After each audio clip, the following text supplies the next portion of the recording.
પ્રાયોજક છે cancer healer centre, a new beginning.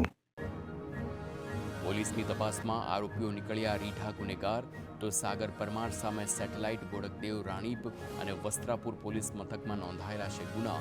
તો પિયુષ મકવાણા સામે પણ સુરેન્દ્રનગર અને અમદાવાદમાં નોંધાયેલા છે ગુના. અન્ય યુવકોની શોધખોળ હાથ ધરાઈ.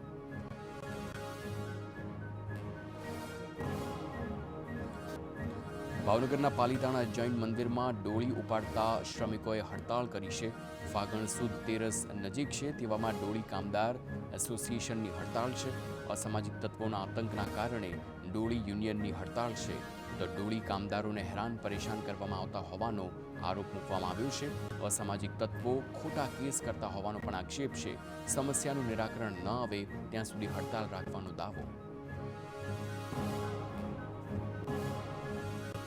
વડોદરા શહેરની ઐતિહાસિક જાળવણીમાં તંત્ર નિષ્ફળ છે. માંડવીના લહેરીપુરાનો દરવાજો બિસ્માર જોવા મળ્યો છે. સયાજી અને ગેંડી ગેટના દરવાજા પણ બિસ્માર જોવા મળ્યા. માંડવી ગેટના પોપડા ખરી પડ્યા. પોપડા ખરી પડતા સ્થાનિક લોકોમાં ડરનો માહોલ જોવા મળ્યો. તંત્રએ આપ્યા છે કામગીરીનો વિશ્વાસ. સુરતમાં ઓલપાડની આર્યમ શાળામાં ફરી વિવાદમાં તે આવી છે. ધોરણ 12ના વિદ્યાર્થીઓને ભૂખ્યા તરસ્યા બેસાડી રાખ્યાનો આરોપ છે.